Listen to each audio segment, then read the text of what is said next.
Emery Hunt, the czar of the playbook here, taking a look at the Giants wide receiver position heading into 2021. And I like how with the Giants receiving core, you could break it down into sections. So let's start first with the veterans, the returnees. You're talking about Darius Slayton and Sterling Shepard. Slayton led the team in receiving yards last year with 751, while Shepard was number 2 with 656. So they're back, and Slayton gives them someone that they feel as though is their bona fide number 1, or maybe even a bona fide number 2, while Shepard gives them someone that's a chain mover, a Mr. Third Down, so to speak, within their passing game. They're going to find a role for Shepard. You just worry about him health-wise long term. But then you look at the newcomers, and that's where the biggest transition has been made this offseason with this receiving core.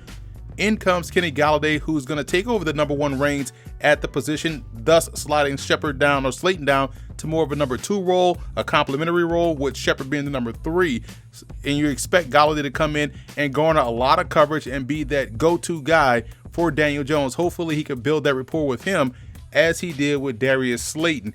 And you also look at rookie first-round pick Kadarius Toney out of Florida. That's someone that can put the ball in the end zone. He's a legit scorer from anywhere on the field. I think he could be eventually their co-number 2 with Slayton. I love his ability to play, again, all 3 receiver spots. He reminds me a lot of Antonio Brown when he came out of Central Michigan and went into that Pittsburgh Steelers offense. I'm expecting big things from Toney as a rookie. He's going to get great coaching from Tyke Tolbert.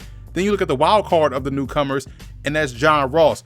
And you have to preface this every time you talk about John Ross, if he's healthy, because if he is, he can really take the top off the defense. He can open things up. I see this as more of a reclamation project like they did with Corey Coleman a few years ago, and we saw him start to have some success with the Giants before subsequently suffering another injury. So if Ross can stay healthy, you know he's going to get the good coaching, and he's going to get every opportunity to be that deep threat that they need in this offense. And then you look at some guys that they were able to get on the field last year and develop more so within their scheme. Dante Pettis came over from San Francisco and was able to find himself finding a role within his offense and had a big play against the Dallas Cowboys. And Alex Mack was an undrafted rookie free agent out of Ohio State that found his way on the team, on the field, and making some big plays against the Washington football team. So again, this is a squad that has a deep receiving core. It may not be the most talented group that they've ever had at this in New York, but it's definitely one of the deepest and should help Daniel Jones